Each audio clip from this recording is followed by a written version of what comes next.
मेरे प्यारे आका सल्लल्लाहु ताला अलैहि वसल्लम के प्यारे दीवानों, अल्लाह अज़्ज़ व जल्ल ने हमें पूरा वजूद अता फरमाया और इस वजूद के अंदर एक एक चीज ऐसी अता की है कि इस जैसी चीज कोई दुनिया का इंसान दे ही नहीं सकता। आंख, कान, जबान, दिल, ये वजूद की इतनी कीमती चीजें हैं कि अगर किसी की आंख की बीनाई को रब्बे कदीर छीन ले तो दुनिया की सारी दौलत लुटा करके भी वो इंसान अपनी बीनाई को हासिल करना चाहे तो हासिल नहीं कर सकता। इसी तरीके से कुव्वते समाअत का मामला है। वो मशीन लगाकर थोड़ी बहुत बात सुन तो सकता है अगर उसकी समाअत मुतासिर है तो, लेकिन मुकम्मल समाअत अल्लाह अज़्ज़ व जल्ल ने जो अता फरमाई है उस जैसी समाअत कोई दूसरा उसे दे ही नहीं सकता। अल्लाह ने कान क्यों अता फरमाए, आंख क्यों अता फरमाई और दिल क्यों अल्लाह ने अता फरमाया, इसे थोड़ी समझने की जरूरत है। और इसी के बारे में रब्बे कदीर जल्ल जलालहू ने फरमाया कि बेशक कान, आंख और दिल, इसके बारे में कयामत के दिन तुमसे सवाल किया जाएगा कि मेरे बंदे तूने कान किस काम में इस्तेमाल किए, आंख किस काम में इस्तेमाल की और दिल में किसकी मोहब्बत को तूने जगह दी। पूछने वाला कोई और नहीं होगा जो बेखबर हो, बल्कि पूछने वाली वो जात होगी जिससे कोई चीज छुपी हुई नहीं, यहां तक कि हमारे दिल के भेद भी उससे पोशीदा नहीं। वो खुद फरमाता है यअलमु खाइनतल अयुन व मा तुख्फी सुदूर। मेरे प्यारे आका सल्लल्लाहु ताला अलैहि वसल्लम के प्यारे दीवानों, मैं थोड़ा सा कान के बारे में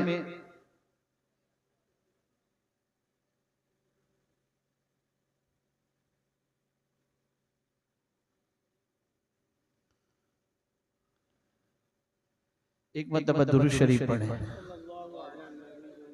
अल्लाहुम्मा सल्ली अला सय्यिदिना व मौलाना मुहम्मदिन मअदनिल जूद वल करम व आलिहि व अस्हाबिहि व बारिक व सल्लिम सलातन व सलामन अलैका या सय्यदी या रसूल अल्लाह सल्लल्लाहु तआला अलैहि व सल्लम। मैं आपको कान के बारे में बताऊं कि अल्लाह ने ये कान क्या चीज सुनने के लिए हमें अता फरमाई और हम क्या सुन रहे हैं। आप देखें, एक मुसलमान के घर जब बच्चा पैदा होता है, चाहे वो मुसलमान बेनमाजी हो, चाहे वो मुसलमान गुनहगार हो, चाहे वो मुसलमान मॉडर्न हो, चाहे वो मुसलमान जिंदगी बदकारी के अंदर गुजारने वाला हो, लेकिन एक मुसलमान के घर जब बच्चा पैदा होता है तो उस मुसलमान को सबसे पहले जो फिक्र सताती है वो ये है कि मेरे पैदा होने वाले बच्चे के कान में जल्दी से कोई अजान कह दे। कैसा ही मुसलमान क्यों न हो, अजान की फिक्र वो पहले रखता है। मुअज्जिन साहब को बुलाएगा, इमाम साहब को बुलाएगा, किसी बुजुर्ग को बुलाएगा और चाहेगा कि जल्दी से उस बच्चे के कान के अंदर अजान कह दी जाए। सवाल ये पैदा होता है, उस बच्चे के कान में पहले अजान कहने के सिलसिले में इस बंदे को फिक्र क्यों है? तो वजह सबसे बड़ी ये है कि पैदा होने वाले बच्चे का मिजाज ही बन जाए और पैदा होते ही वो अल्लाह के जिक्र से इतना मानूस हो जाए कि वो ये समझ ले कि मुझे अल्लाह ने जो कान अता किए हैं वो अल्लाह का जिक्र सुनने के लिए अता किए हैं। ऐ रसूल आज़म सल्लल्लाहु तआला अलैहि वसल्लम के दीवानों, ये कान गाने सुनने के लिए नहीं, ये कान अल्लाह की नाफरमानी सुनने के लिए नहीं, ये कान गजलें सुनने के लिए नहीं है, बल्कि ये कान इसलिए हैं कि इन कानों से अल्लाह का कलाम सुनो और इन कानों से अल्लाह का जिक्र सुनो। आज मुसलमान पूरी दुनिया में रहमो करम की भीख मांग रहा है और चाहता है कि अल्लाह उस पर मेहरबानी करे, अल्लाह उस पर रहमो करम की बारिशें नाजिल करे, लेकिन मुसलमान है कि गाने सुनता है और चाहता है कि अल्लाह रहम फरमाए, गजलें सुनता है और चाहता है अल्लाह उस पर रहम फरमाए, बुराइयों के दलदल में डूबा हुआ है और चाहता है अल्लाह उस पर रहम फरमाए। तो मेरे करीम ने फरमा दिया, बंदे तू चाहता है मैं तुझ पर रहम करूं तो जरा सुन ले कि तू जो मैं कहता हूं वो सुन। जब तू सुनेगा मैं तुझ पर रहम करूंगा। तुझे सुनना क्या है? तो कुरान कहता है इज़ा क़ुरिअल क़ुरआन फस्तमिऊ लहू व अंसितू लअल्लकुम तुरहमून। जब कुरान पढ़ा जाए तो चुप रहो और खामोशी के साथ कुरान को सुनो। अल्लाह फरमाता है कुरान चुप रहकर सुनोगे मैं तुम पर रहम करम की बारिशें नाज़िल कर दूंगा। यहां से ये बात वाज़ेह तौर पर समझ में आई, जब तक हम कुरान सुनने वाले थे अल्लाह की रहमतों की बारिशें नाजिल होती थी। जब हम कुरान मुकद्दस पढ़ने वाले थे अल्लाह ने मुसीबतों से बचा के रखा था। जब हम कुरान सुनने वाले थे जमीन का दायरा हमारे लिए तंग नहीं था। जब हम कुरान सुनने वाले थे हमारी तबीयत को अल्लाह ने सुकून की दौलत से माला माल कर दिया।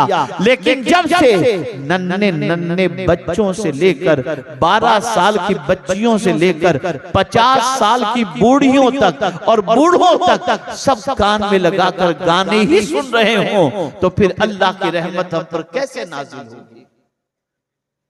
कैसे नाजिल होगी? बल्कि आज कुरान मुकद्दस सुनने का जज्बा भी नहीं। मेरी बहनें बड़ी तादाद के अंदर मौजूद हैं। मैं उनकी समातों के हवाले एक वाकया करता हूं। उम्मुल मुमिनीन हजरत आयशा सिद्दीका रदियल्लाहु ताला अन्हा हर हफ्ते अपने मैके जाया करती थी और वक्त पर जाती, वक्त पर तशरीफ लाती। रसूल रहमत सल्लल्लाहु अलैहि वसल्लम ने एक हफ्ते उन्हें भेजा तो आने में ताखीर हो गई। सरकार बेचैन हुए कि क्या बात है, हुमैरा अभी तक नहीं आई। बहुत देर तक हुजूर इंतजार करते रहे कि ये वक्त पर जाने वाली और वक्त पर आने वाली आज ताखीर कैसे हो गई। कुछ देर के बाद उम्मुल मुमिनीन हजरत आयशा सिद्दीका रदियल्लाहु ताला अन्हा तशरीफ लाई तो मेरे आका सल्लल्लाहु अलैहि वसल्लम ने फरमाया हुमैरा। सरकार प्यार से हुमैरा कहा करते थे। फरमाया हुमैरा क्या बात है, आज ताखीर हो गई? तो अर्ज करती हूँ हुजूर मैं घर से तो वक्त ही पर निकली थी, लेकिन जब मस्जिद नबवी शरीफ के करीब से गुजरी ना तो मस्जिद नबवी में कोई कुरान इस तरह से पढ़ रहा था कि उसका सुनना मुझे इतना पसंद आया कि मैं वहीं रुक कर कुरान सुनने लग गई। और कुरान सुनने में मेरा इतना वक्त गुजर गया कि मुझे पता ही नहीं चला। तो सरकार सल्लल्लाहु अलैहि वसल्लम ने फरमाया हुमैरा कौन कुरान पढ़ रहे थे? कहा हुजूर ये तो नहीं मालूम, लेकिन पढ़ने वाला इतने अच्छे अंदाज से कुरान पढ़ रहा था कि मेरे कदम वहीं जम गए और मैं कुरान सुनने में लग गई और मुझे पता नहीं चला। रसूल आज़म सल्लल्लाहु अलैहि वसल्लम ने बाद में मालूम किया तो पता चला वो हजरत सालिम थे जो कुरान शरीफ की तिलावत कर रहे थे। मैं अपनी बहनों से पूछता हूँ कि आज कुरान सुनने का शौक क्या उनके अंदर है? नहीं, बच्चे रो रहे हैं, सीरियल चल रहा है, बच्चे रो रहे हैं, गाने चल रहे हैं, कोई शौक दीन का, कुरान का कुछ भी नहीं। नतीजा क्या हुआ?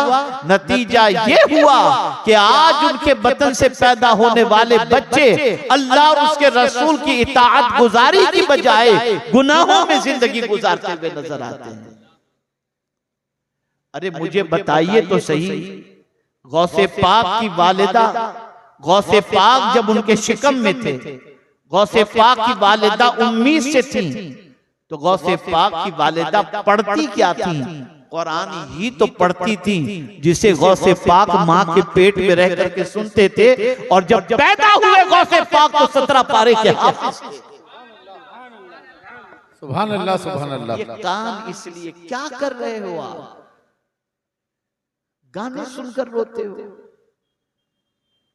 गजलें सुनकर के बच्चे बच्चियां रोती हैं और रोते हैं, और कुरान देखो तो न सुनने का शौक, न पढ़ने का शौक।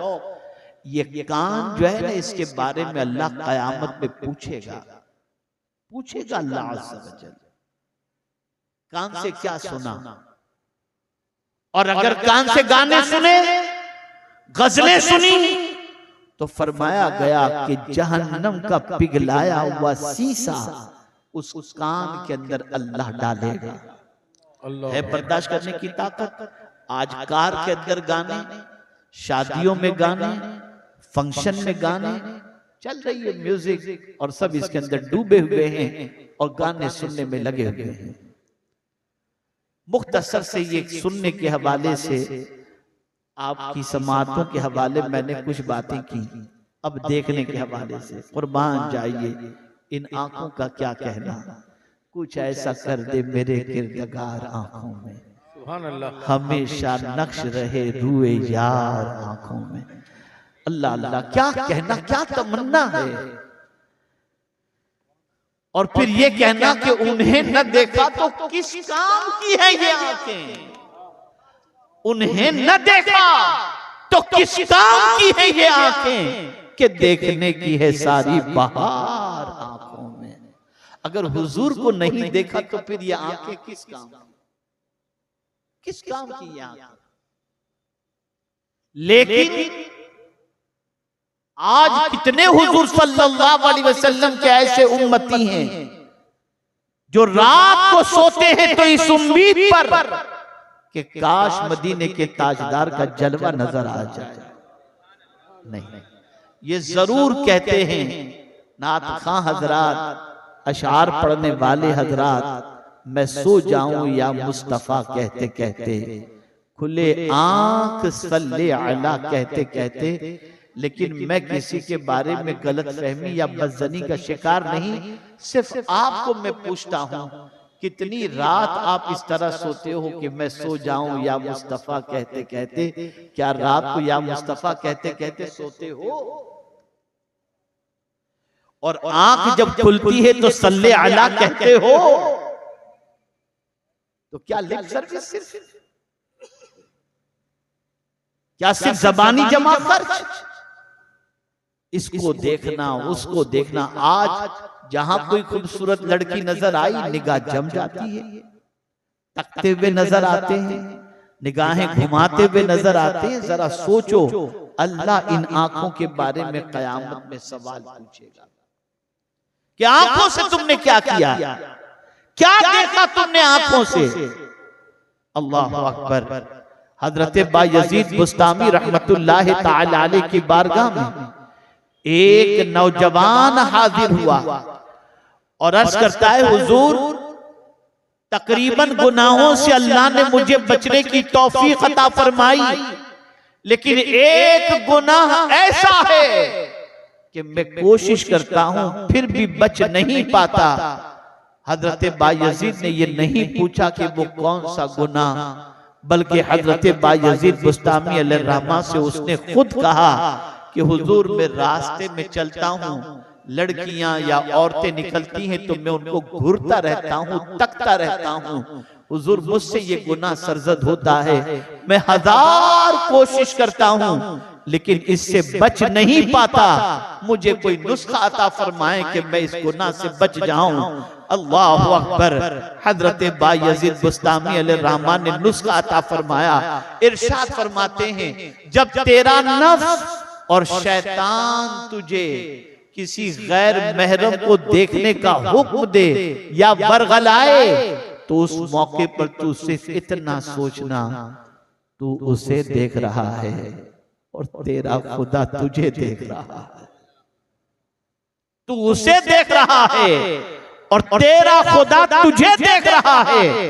बस उसका सुनना था, आंखों से आंसू निकल गए।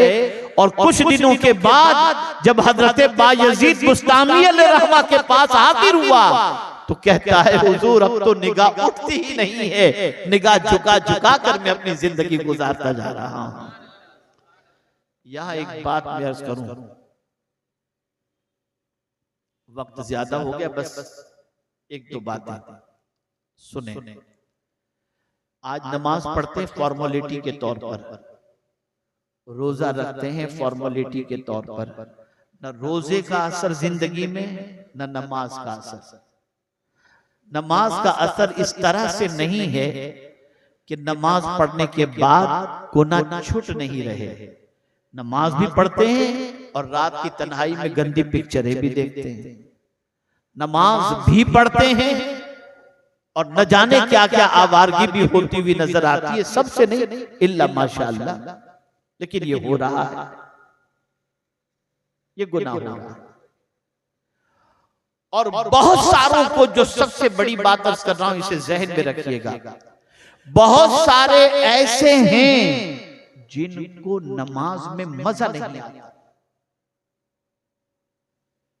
वो कहते हैं हम इबादत करते हैं लेकिन हज़रत मजा नहीं आता इबादत। तो मुझे मौला अली रज़ी अल्लाह तआला अन्हु का एक कौल याद आ रहा है, मैं आपकी समाअतों के हवाले कर दूं, समझ लीजिए। मौला अली मुश्किल कुशा रज़ी अल्लाहुल मौला तबारक व तआला अन्हु फरमाते हैं, अल्लाह उस बंदे से इबादत की लज्जत को छीन लेता है जिस बंदे की निगाहें आवारा हो जाती। निगाह खराब हुई, इबादत की लज्जत छीन ली। जिस तरीके से एक सालन के अंदर सब कुछ तो होता है, गोश्त भी है, मसाला भी है, तेल भी है, लेकिन उस गोश्त के अंदर, उस सालन के अंदर अगर नमक नहीं है तो लज्जत खत्म हो जाती है। इसी तरीके से अगर कोई बंदा इबादत करता है और उसकी आंखें खता खा जाती है, अल्लाह इबादत की लज्जत छीन लेता है। पहले के लोग बेकरार होते तो नमाज पढ़ते थे, सुकून मिल जाता। आज नमाज में ही आदमी बेकरार हो जाता है। पहले के लोग मस्जिद में कदम रखते थे, उनके कल्ब को सुकून मिल जाता था। अब आज मस्जिद में जाके आदमी जल्दी से भागने की कोशिश करता है। ये हमारे दिल का कसूर है, बिगड़ चुका है। ऐसे ही दिल के बारे में भी पूछा जाएगा। मैं अपने भाइयों से, अपनी बहनों से, बच्चों से, बच्चियों से, मर्दों से, सबसे कहूंगा निगाह की हिफाजत करो। जिसने अपनी निगाह की हिफाजत कर ली उसका बेड़ा पार हो गया। आला हजरत अजीमुल बरकत इमाम इश्क व मोहब्बत बहुत निगाहों को बचाने वाले थे। नन्हे थे, लंबा जुब्बा पहने हुए थे। रास्ते से एक ऐसी औरत निकली जो शरीफ नहीं थी, आवारा थी। आपने फौरन अपना कुर्ता उठा करके अपने चेहरे, अपनी आंखों के ऊपर लगा दिया। उसी मौके पर वो औरत मजाक उड़ाते हुए कहती है, सत्र तो खुल गया और तुम आंखों को छुपा रहे हो।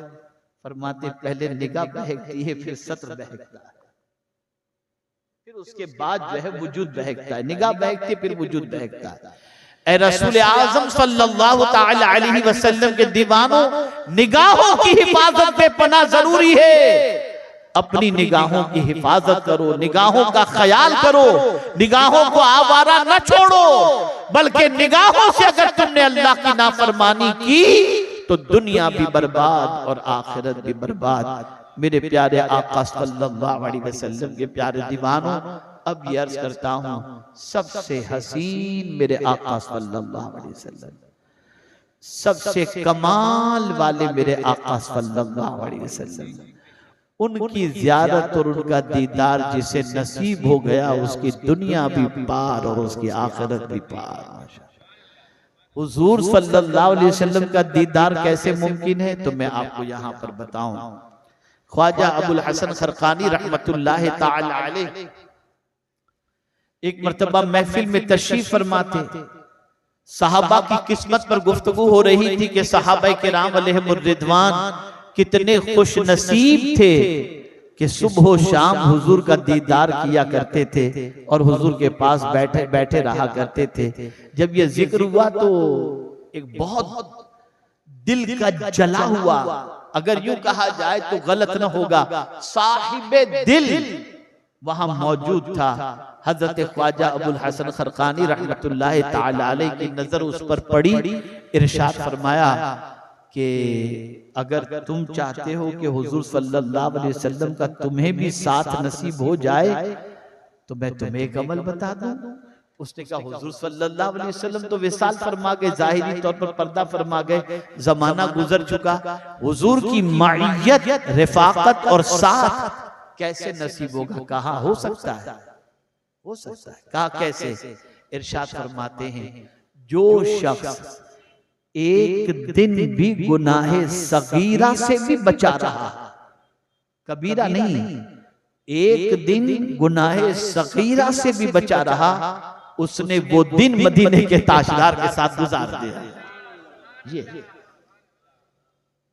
गुनाह से बचो, आंखों की हिफाजत करो, कान की हिफाजत करो, दिल की हिफाजत करो कि ये दिल मदीने के ताजदार सल्लल्लाहु अलैहि वसल्लम की मोहब्बत के लिए है। इस दिल में हुजूर सल्लल्लाहु अलैहि वसल्लम की मोहब्बत को जगा दो। मेरे इमाम इश्क व मोहब्बत अपने दिल के बारे में बताते हैं, हमें ए रज़ा तेरे दिल का पता चला बमुश्किल, दरे रोज के मुकाबिल वो हमें नजर तो आया, ये न पूछ कैसा पाया, ये न पूछ कैसा पाया। तो इस दिल को हुजूर को दे दो, इस दिल में हुजूर की मोहब्बत को जगा दो। अल्लाह रब्बुल इज्जत जल्ल जलालहू आकाए करीम रऊफुर रहीम अलैहि तहिय्यतु व तस्लीम के सदक़े तुफैल हमें अपनी जिंदगी को कानून इलाही और कानून रसूल सल्लल्लाहु अलैहि वसल्लम के मुताबिक गुजारने की तौफीक नसीब फरमाए। कानों की, आंखों की, दिल की हिफाजत की तौफीक नसीब फरमाए। और परवरदिगार आज की इस बज़्म को अपनी बारगाह में कबूल फरमाकर जो कुछ भी जिक्र खैर हुआ उसका सवाब जनाब मरहूम नजमुल हुदा साहब और इसी के साथ साथ मोहतरमा मरहुमा सगीरा खातून की और इसी के साथ जनाब जान मोहम्मद साहब, इन लोगों की रूहों को अल्लाह अता फरमाए और परवरदिगार उनकी बेशुमार मग़फ़िरत फरमाकर मुस्तफ़ा करीम सल्लल्लाहु अलैहि वसल्लम की शफ़ाअत और क़ुर्ब नसीब फरमाए। वमा अलैना इल्लल बलागुल मुबीन। अस्सलामु अलैकुम व रहमतुल्लाहि व बरकातुहू।